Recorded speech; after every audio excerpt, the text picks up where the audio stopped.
If you search online for the best lens for street photography, you will most likely stumble across the 28mm, and it will be somewhere very high on the recommendations list.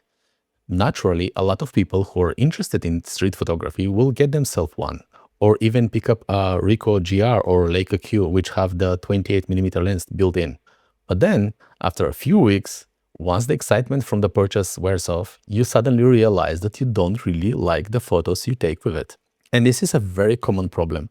I know a lot of working photographers, not hobbyists, who picked up this exact lens and couldn't handle it. And the reason is that this lens requires a different approach. You simply cannot do tight shots with it. For this lens, you will have to change the way you normally shoot. If you have worked with 35mm before, you will most likely be fine. But anything above 40mm will require you to do some adjustments to learn shooting in a new way. And what do I mean by a new way? Let me give you an example. Normally, with anything larger than 40mm, when you've been shooting a subject or two, you would have them filling the frame, and that was it. You would work on their positioning, the shooting angle, work out the light a little bit, tweak here, tweak there, and the image will be fine. But with 28mm, that's not enough. The 28mm focal length requires you to be on top of your compositional game and really know what is happening in your images. Because now, apart from the subject you normally capture, there is a lot more environment there. That environment is leaking in, and if you don't work the composition properly, that environment can act as an uninvited guest that takes all the attention, bringing along plenty of surprises, elements that you didn't intend to photograph suddenly appear in your images and compete with the main subject that you wanted to highlight. You can't just point that lens at the subject and expect to get a good shot. You will have to work for it. Earn your shot. This lens demands more from you than, let's say, a 50mm one. So you might ask, okay, fine, but what do I do?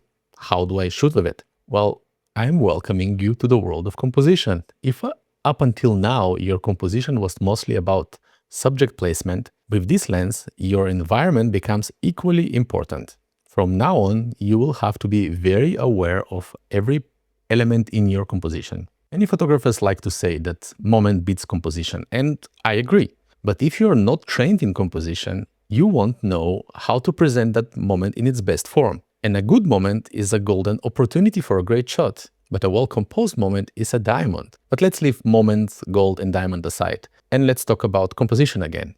Now it's background. When you mess up your background up, it has the biggest impact on your photo. A poorly composed background tends to take over your photograph, pulls the attention towards some distracting elements, and takes the attention from your subject. Remember that everything in your frame, every element is fighting for the viewer attention. So to avoid that, you must thoughtfully connect your subject to its surrounding and pay careful attention for everything that can potentially be a distraction.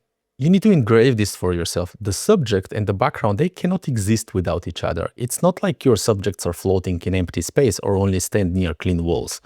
Most of the time, there is something else there. With a 28mm, you will always bring the surrounding into your image. You can't blur much of it. Even at wider apertures, the environment will still be visible and very much there. Let me give you an example. Look at this photograph. My focus and my attention was on this boy with its cotton candy. But the eye is running around through the image because there are so many distractions there.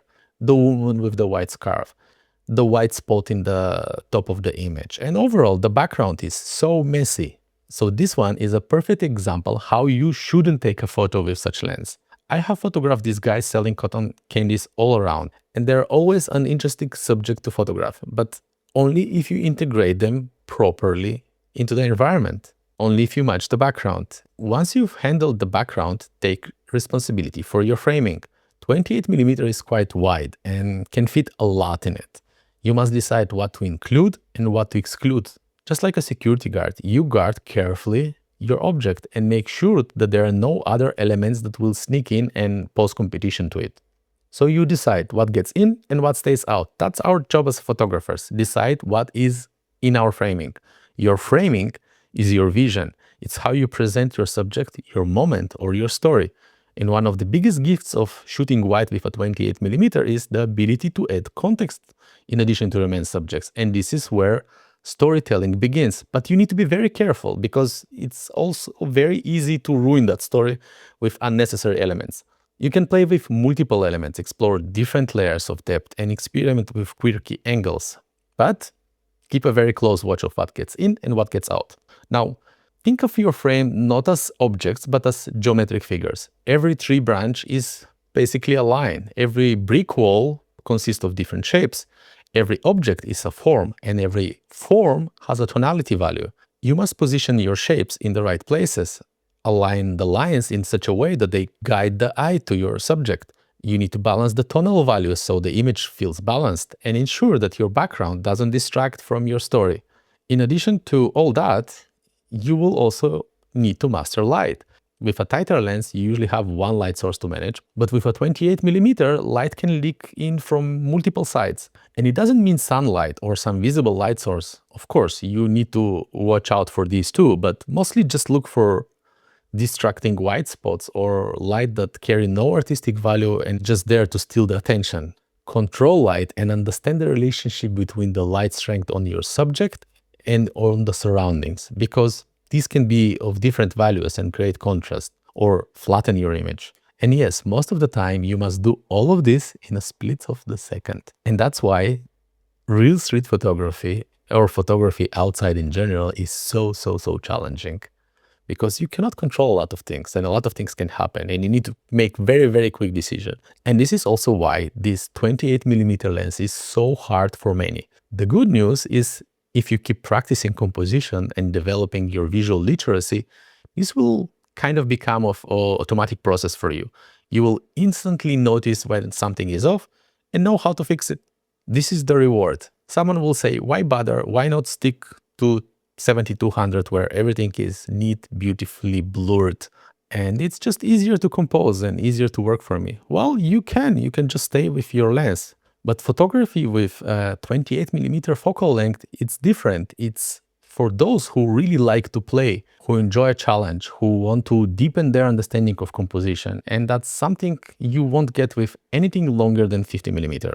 You have to use short focal length for that. And with all that said, I need to emphasize that this lens is, again, it's not for everyone, especially if you're jumping from a long lens, 70mm and higher. That gap is very big and requires a lot of adjustment in your shooting process.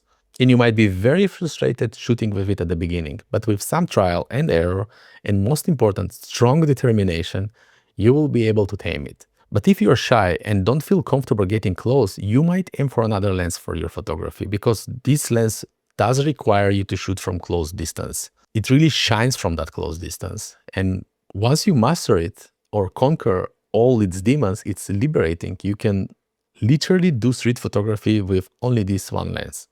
It's light, it's small, you can walk around for hours without a big bag of gear pushing you to rest every 10-15 minutes, and it's just you and the camera and maybe an extra battery in your pocket. You will get closer and start telling stories from a participant point of view. Remember, the long lens is an observer lens. It's the feeling of the shots out of each and every one of them is very different. The short one is the one that makes you a participant. The 28mm is great for working with multiple elements and building complex composition.